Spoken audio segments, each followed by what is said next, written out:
Do you believe, I mean, as Sophie Hagen has pointed out, that there is a kind of discriminatory element to the size of the seats in cinemas and theatres and entertainment venues generally? I do. I think it's not for everyone. But does that, I mean, for instance, we take the air flights situation where people often complain because they can't fit into the seats, but is it fair on an airline, for instance, that they have to provide 2 seats for the price of 1 because someone is larger? I think it's reality that obesity is a growing problem and so much of the population suffers from this. So that means, but doesn't that mean that we are therefore changing society in order to accommodate a minority of people? I think that society is part of what's created the problem in the first place, and obesity comes from a range of factors, and there's a lot of blame on people for suffering from weight issues when actually society should be more compassionate. I mean, I agree that I don't think anyone should be shamed or insulted for the way they look in any circumstances.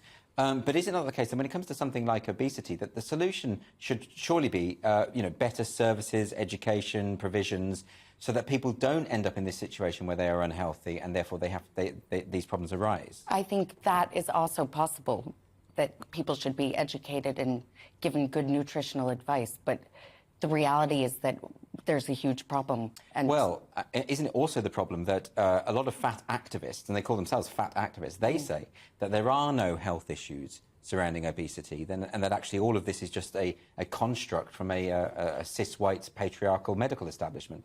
What do you think of that?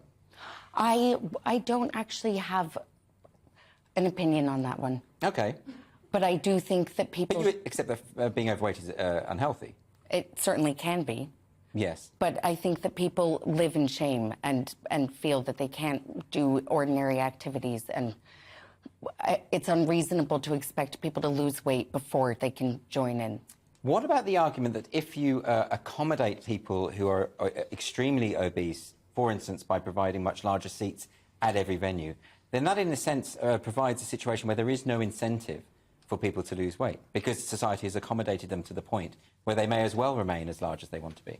I don't think it's motivating to people if they're trapped in their houses and they feel too ashamed to leave. I don't think that is what gets them to lose weight. Well, what is it then?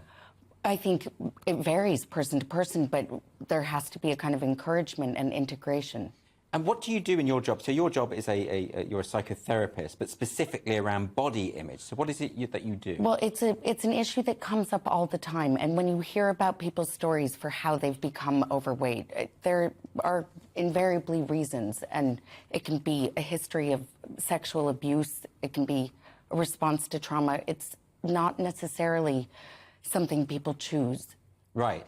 So is it your job to kind of identify what were the problems that caused this, and is it then also part of your job to find a way to rectify that situation, or is it to make people feel better about how they look? I would say that it's about acceptance and change.